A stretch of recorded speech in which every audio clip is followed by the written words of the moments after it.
How close was the battle, and what were the biggest factors deciding quarterback? What battle? Oh, quarterback. Yeah. Quarterback battle. I said quarterback at the end of the sentence.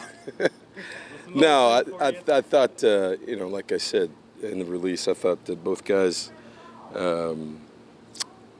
really competed in a great way. I think there are a lot of things. There's never one thing when we evaluate quarterbacks before the season. There's percentages, there's turnovers, there's attempts. They're about equal in the number of attempts that we charted in team, and the percentages were close. There's a lot of different things. That we put a lot more emphasis on situational football in this camp, and put guys in some situations where to see how they perform and what their learning curve is, and not just playing 7-on-7. So. There's not really one deciding factor. I think it's a body of work and a feel that you have through practice and with your team, and so that Coach Pav and I sat both of them down, talked to them today, just about what the situation was. It's unlike it's not like DB or O-line or linebacker, any other position, because you can move a guy to will linebacker, play them both. You can play a couple safeties, play a couple receivers. There's only one quarterback, and so in the game at one time. And so we talked about that today, and both guys are going to still keep the competition going, and I think that's the way to approach it. I think Kyle is going to continue to get better. I think he's going to continue to work, and Kenny's going to have to continue to work also, just like every other position on this team. Competition's been is a coach's best friend, and so from that standpoint, I know in the release it said something about competition, but that's what I mean. Kyle needs to keep competing, and Kenny needs to keep competing at the level he's competing to stay where he is. At what point did you make the decision? I told them at 4. Had a team meeting at 4? Yes, sir. I told those guys at about 4:20, 4:30. How do you set it so? But we made the decision this morning. How do you set it so that Kenny not looking over his shoulder? When it's his job. That's my job.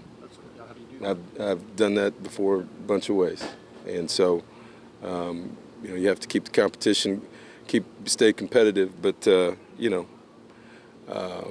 in a way, everybody's looking over their shoulder on this team. They should be. As the talent level gets better, it's not all bad. You can't live your life that way. You can't play quarterback in that manner.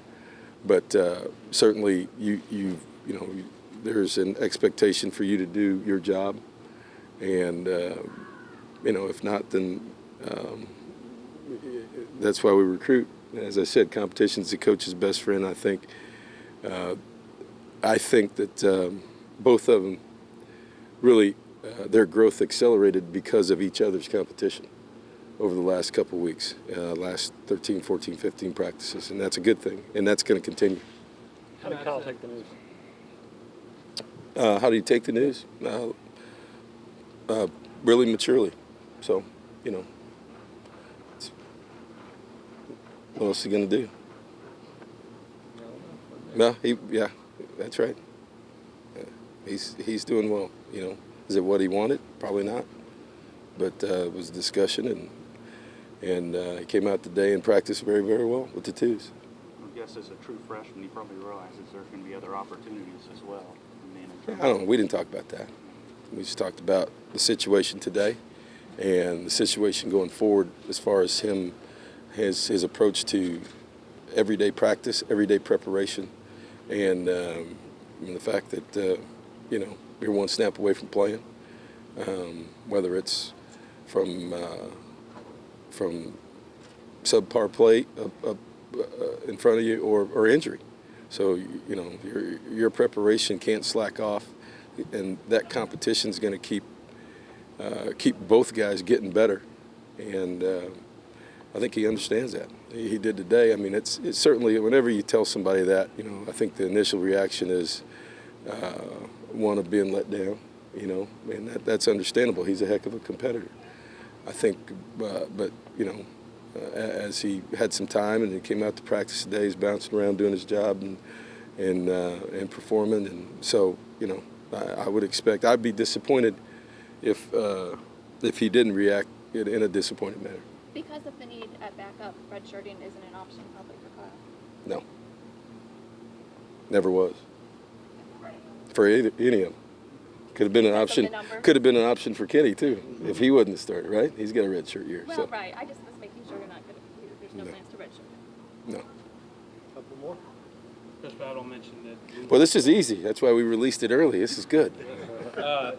Bab mentioned that moving the ball was one of his biggest things. Production. Was one of his biggest things. Did you see? I guess Kenny moved the ball. Yeah, we basically put both the guys in the same situation over the period of, whatever that is, 14 practices and 3 scrimmages. They took equal number of snaps with the 1s and 2s. So the thought being that, the 1s, actually it wasn't equal. It was one guy had about 4 less snaps. It was 200 and some snaps apiece. So, which is basically, 3 games worth of what we call live competition, 3 or 4. So, we put them in a situation where they're with the 1s and they're with the 2s. There's some significant challenges to both. Playing with the good guys, but you're also playing against the good guys on defense, but you get a little bit better protection and guys who know what they're doing, the tempo. And then playing with the 2s, you get some younger guys who don't know what they're doing on the perimeter, receiver, not as experienced, and probably a little less protection, and it stresses you out a little bit more. So, every day, just like you guys saw, really in the fast start deal, we rotate 1s and 2s with the quarterbacks and during our team situations and during our scrimmages. So, the thinking being that the evaluation process is guys are having the same amount of turns with the same amount of difficulties or things that they're facing. That makes sense? So we'll get a little better evaluation that way, and that was the result.